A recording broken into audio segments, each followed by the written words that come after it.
नमस्कार, मैं हूं मनोज मानस। स्पेशल बुलेटिन में आपका स्वागत। और सबसे पहले हम बात करेंगे लाठियों से प्रहार, सुनो सरकार। रामस्वरूप विश्वविद्यालय के बाराबंकी कैंपस के बाहर एबीवीपी के प्रदर्शन के दौरान पुलिस के लाठीचार्ज को लेकर लगातार विरोध किया जा रहा है। आपको बता दें, अखिल भारतीय विद्यार्थी परिषद ने प्रेस कॉन्फ्रेंस की। प्रदर्शन के दौरान पुलिस ने एबीवीपी के कार्यकर्ताओं पर लाठीचार्ज किया, जिसमें कई छात्रों को चोटें आई थी, जिसके बाद विद्यार्थी परिषद लगातार इस मुद्दे को लेकर प्रदर्शन कर रहा है। हालांकि मुख्यमंत्री ने मामले का संज्ञान लेते हुए लाठीचार्ज करने वाले पुलिसकर्मियों पर कार्रवाई की, लेकिन विद्यार्थी परिषद अभी भी संतुष्ट नजर नहीं आ रहा है। आज अखिल भारतीय विद्यार्थी परिषद के राष्ट्रीय मंत्री अंकित शुक्ल ने एक प्रेस कॉन्फ्रेंस की है, जिसमें उन्होंने कहा कि रामस्वरूप यूनिवर्सिटी में छात्रों पर अत्याचार हुआ और उनका कहना है कि विद्यार्थी परिषद की मांग पर मुख्यमंत्री ने जांच का निर्देश दिया था, लेकिन अभी तक सभी तथ्य सामने नहीं आ पाए हैं। अंकित शुक्ल ने कहा कि आखिर किसके निर्देश पर लाठीचार्ज किया गया, इसका खुलासा होना चाहिए। साथ ही लाठीचार्ज में शामिल पुलिसकर्मियों पर कठोर कार्रवाई भी होनी चाहिए। अंकित शुक्ल ने बताया कि 48 घंटे में अगर कार्रवाई नहीं होती है तो लखनऊ में अखिल भारतीय विद्यार्थी परिषद प्रदर्शन करेगा।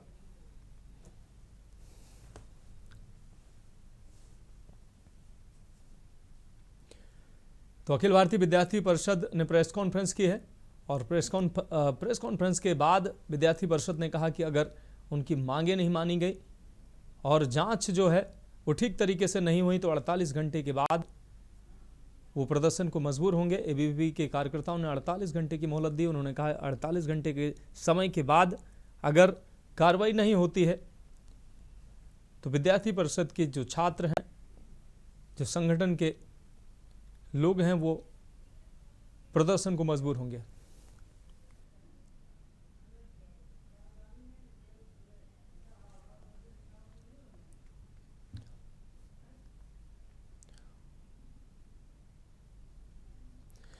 और अब हम बात करेंगे, राजधानी में जल प्रलय मचा हाहाकार। दिल्ली में यमुना नदी का जलस्तर खतरे के निशान से ऊपर बह रहा है, जिससे कई क्षेत्रों में बाढ़ जैसे हालात बन गए हैं। सिविल लाइंस और दिल्ली सचिवालय के पास में पानी पहुंच गया है। राजघाट से कश्मीरी गेट के साथ ही रास्तों पर आवाजाही रोक दी गई है। फरीदाबाद, सोनीपत, पलवल, गाजियाबाद और नोएडा में भी अलर्ट जारी कर दिया गया है। आलम यह है कि यमुना बाजार स्थित निजी अस्पताल को खाली करा लिया गया है।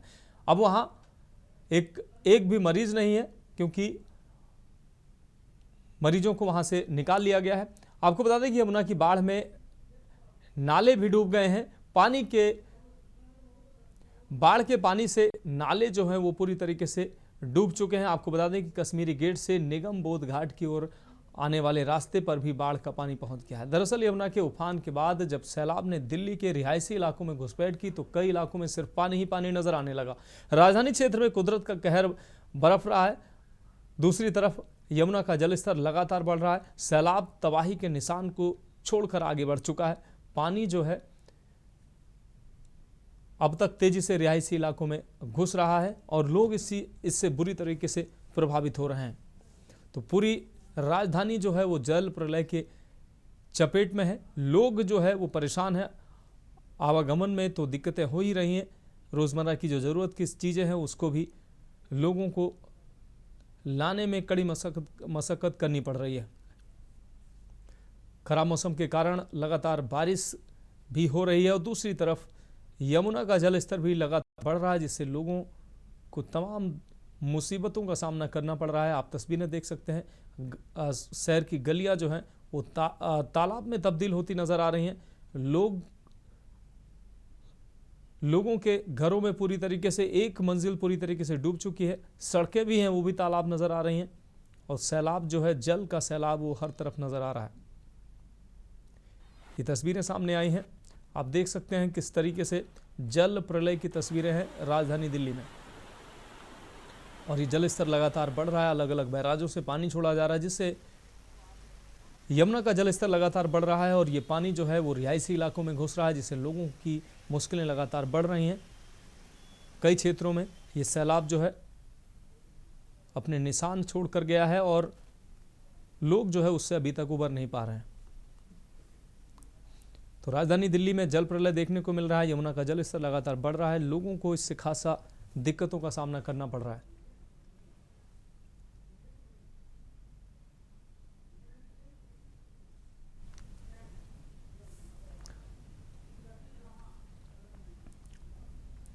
और अब बढ़ेंगे हम अगली खबर की ओर। बात करेंगे सियासी ड्रामा, सदन में हंगामा। पश्चिम बंगाल विधानसभा में गुरुवार को जमकर हंगामा हुआ। इस दौरान भाजपा और तृणमूल कांग्रेस के बीच झड़प देखने को मिली।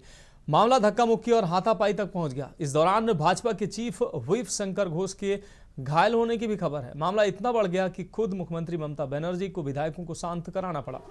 इससे पहले बंगाल भाजपा के मुख्य सचेतक शंकर घोष को दिन की बाकी की कार्रवाई के लिए विधानसभा से निलंबित कर दिया गया। विधानसभा अध्यक्ष विमान बनर्जी ने भारी हंगामा करने की वजह से यह कार्रवाई की। दरअसल भाजपा विधायकों ने जानना चाहा कि 2 सितंबर को विपक्ष के नेता शुभेंदु अधिकारी को क्यों निलंबित किया। जब घोष ने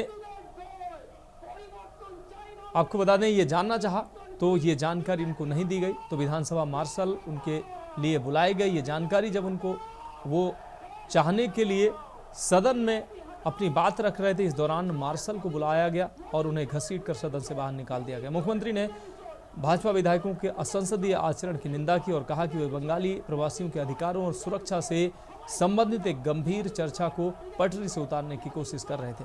अराजकता बढ़ने पर सत्ता पक्ष और विपक्ष दोनों ने नारेबाजी शुरू कर दी, जिसके कारण कई बार कार्रवाई स्थगित करनी पड़ी।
तो अब अगली खबर की हम बात करेंगे। सियासी ड्रामा की हमने बात की किस तरीके से, और अगली खबर की हम बात करेंगे। उससे पहले हमने आपको दिखाया कि किस तरीके से बंगाल में सियासी ड्रामा देखने को मिला। सदन की कार्रवाई में किस तरीके से आपने देखा कि सदन में सियासी ड्रामा देखने को मिला। पक्ष और विपक्ष के सांसद एक दूसरे के आमने सामने आ गए और हाथापाई तक की नौबत आ गई। और इस बीच जो है भारतीय जनता पार्टी के जो विधायक हैं वो लगातार मांग कर रहे थे कि आखिर शुभेंदु अधिकारी को निलंबित क्यों किया गया, इस कारण को जानना चाह रहे थे। इस बीच कई बार विधानसभा की कार्रवाई भी प्रभावित हुई, विधानसभा की कार्रवाई भी स्थगित करनी पड़ी। तो भाजपा और तृणमूल विधायक आपस में भिड़े। मुख्यमंत्री ममता बनर्जी भी काफ़ी आक्रोशित नजर आई और उन्होंने कहा कि विपक्षी के जो विधायक हैं वो चर्चा होने देना नहीं चाहते हैं। तो ये आरोप मुख्यमंत्री ममता बनर्जी ने लगाए। तो इस दौरान झड़प की तस्वीरें भी देखने को मिली। भाजपा और तृणमूल के जो विधायक हैं वो आमने सामने आ गए और हाथापाई की भी नौबत आ गई। और अब हम बात करेंगे प्रेम की कीमत मौत। हरदोई जिले के पाली थाना क्षेत्र में ऑनर किलिंग का मामला सामने आया है। परिजनों की मर्जी के खिलाफ जाकर अंतर जातीय प्रेम विवाह से नाराज दिव्यांग भाई ने बहन की गोली मारकर हत्या कर दी। हत्या को आत्महत्या का रूप देने के लिए आरोपी ने मां के साथ मिलकर युवती के हाथ में तमंचा थमा दिया। पुलिस जांच में सारे राज खुल गए। पूरा मामला हरदोई जनपद के पाली थाना क्षेत्र अंतर्गत आलियापुर गांव का है। यहाँ के सर्वेंद्र मिश्रा की पुत्री मानवी मिश्रा का खून से लथपथ शव बीते रविवार सुबह को घर के अंदर कमरे में पड़ा मिला। हाथ में तमंचा था और गोली दाईं तरफ कनपट्टी में लगी थी। पुलिस को परिजनों ने घटना की सूचना दी थी। अभिनव कटियार पुत्र विनोद कुमार निवासी ग्राम पांडेपुर थाना सवायजपुर, आपको बता दें बेरी नंबर 2 बरेली की सूचना पर पाली थाना पुलिस मौके पर पहुंची तो मानवी के परिजनों ने आत्महत्या की बात कही, पर पुलिस के गले आत्महत्या की बात नहीं उतरी। पुलिस ने सभी एंगल से जांच शुरू की। फॉरेंसिक टीम ने मौके से साक्ष्य जुटाए। पुलिस ने शव को कब्जे में लेकर पोस्टमार्टम के लिए भेज दिया है। मृतका के पति अभिनव ने एक तहरीर भी दी है जिसमें उसने मानवी के परिजनों पर हत्या का आरोप लगाया है। उसने यह भी बताया है कि वह भी मानवी के परिजनों पर हत्या का अंदेशा जताकर शिकायत भी कर चुका था। पुलिस सभी पहलुओं से जांच पड़ताल कर रही थी और हर बार पुलिस के शक की सुई जो है वो परिजनों पर ही आकर रुकी। पुलिस ने मानवी के पिता सर्वेंद्र मिश्रा, भाई आशुतोष मिश्रा उर्फ बीरू एवं मां को हिरासत में लेकर पूछताछ की। पूछताछ में पता चला कि बीती 7 जनवरी को मानवी ने उपरोक्त अभिनव कटियार जो वर्तमान समय में बरेली में शिक्षक के पद पर तैनात है उसके परिजनों की मर्जी के खिलाफ जाकर लव मैरिज की थी। इसी वजह से परिजन मानवी से नाराज चल रहे थे। रविवार सुबह करीब 6 बजे मानवी के दिव्यांग भाई आशुतोष और वीरू ने उसके कनपटी पर तमंचा रखकर गोली मार दी। इसके बाद वीरू ने मां के साथ मिलकर घटना को सुसाइड का रूप देने की कोशिश की। अभिनव ने बताया कि उसने सुबह करीब 8:30 बजे जब कॉल की तो मानवी के फोन पर कॉल रिसीव नहीं हुई और न ही मैसेज का कोई रिप्लाई आया, तो उन्हें शक हुआ और उन्होंने पुलिस को सूचना दी। पुलिस जांच में यह भी पता चला है कि मानवी के पिता सर्वेंद्र मिश्रा लखनऊ में सिक्योरिटी गार्ड की नौकरी करते हैं तथा 2 अन्य भाई भी प्राइवेट नौकरी घर से बाहर रहकर करते हैं। घटना के समय घर में मानवी के अलावा उसकी मां और दिव्यांग भाई आशुतोष उर्फ वीरू था। पुलिस अधीक्षक नीरज कुमार जादव ने पुष्टि की है कि मृतका के भाई आशुतोष और वीरू को गिरफ्तार कर लिया गया है। साक्ष्य मिटाने व हत्यारोपी का सहयोग के मामले में मानवी की मां पर भी कार्रवाई की जा रही है।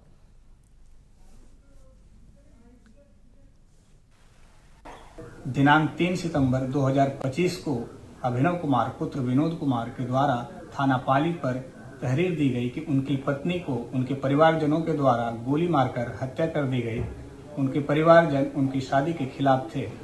उक्त तहरीर के आधार पर थाना पाली पर मुकदमा अपराध संख्या 391/25 को सुसंगत धाराओं के अधीन दर्ज किया गया।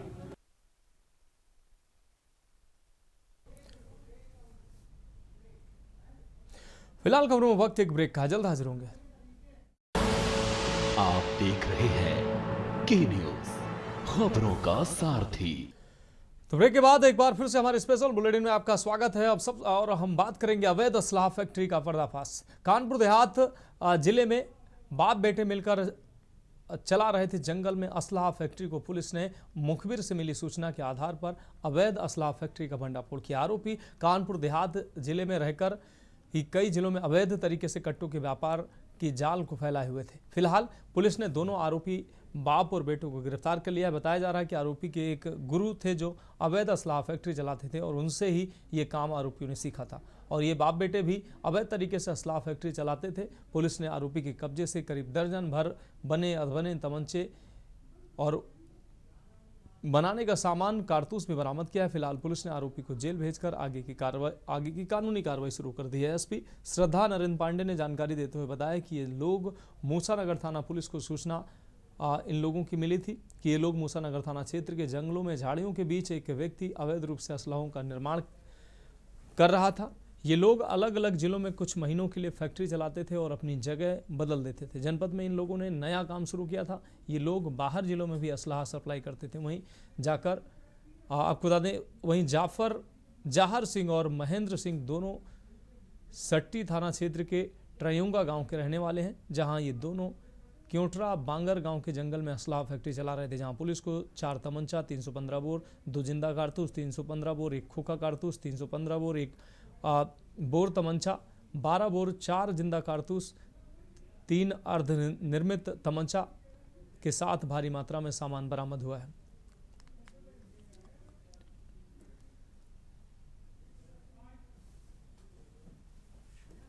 देखिए, ये थाना मूसानगर की टीम को कल रात एक सफलता मिली है। इन्होंने कुछ सूचनाओं के आधार पर डेवलप करके एक अवैध शस्त्र निर्माण करने की फैक्ट्री को पकड़ा है, जो कि अंतर जनपदीय तमंचों को और वेपन्स को सप्लाई करती थी। और इनके द्वारा रिकवरी में 7 315 बोर के तमंचे हैं, जिसमें से 4 तो पूर्ण रूप से निर्मित थे और 3 अर्धनिर्मित थे। इसके अलावा एक 12 बोर का भी तमंचा है। और आगे हम बात करेंगे जाम का झाम, राहगीर परेशान। हमीरपुर में जाम के झाम से परेशान है शहरवासी। जिला मुख्यालय की जिला अस्पताल और बस स्टैंड रोड में खुले प्राइवेट बैंकों व प्राइवेट हॉस्पिटलों की वजह से लगातार जाम की स्थिति बन जाती है। दिन ब दिन मुख्यालय में जाम की समस्या बढ़ती जा रही है। प्राइवेट बैंकों व प्राइवेट हॉस्पिटलों में पार्किंग व्यवस्था न होने के कारण लोग सड़क पर अपने वाहन खड़े कर रहे हैं।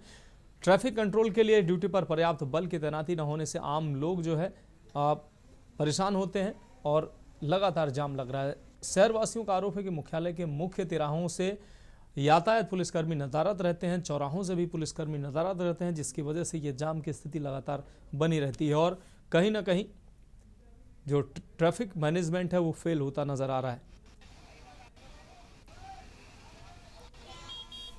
तो जिला मुख्यालय के जिला अस्पताल में हर रोज भीषण जाम की स्थिति बनी रहती है। कई प्राइवेट हॉस्पिटल, कई प्राइवेट बैंकों की जो वाहन है वो सड़क पर आकर खड़े होते हैं। पार्किंग व्यवस्था न होने की वजह से सड़कों पर वाहन खड़े होने से जाम की स्थिति लगातार बन जाती है। यह है कि हमीरपुर में जितने भी चौराहा है, रणनीति में चौराहा, बस स्टैंड चौराहा, कचहरी चौराहा हो गया, यहाँ पे परमानेंट एक ट्रैफिक पुलिसकर्मी को तैनात होना चाहिए, जिससे कि ट्रैफिक समस्या का थोड़ा सा निदान हो सकेगा। ट्रैफिक कर्मी वहाँ से नदायत रहते हैं और वो जाम की स्थिति पैदा हो जाती है। देखिए, परेशानियां तो अगर देखा जाए तो जो आम जनमानस है, यानी कि निम्न स्तर का लोग, सबसे ज्यादा समस्या का सामना उसको करना पड़ता है।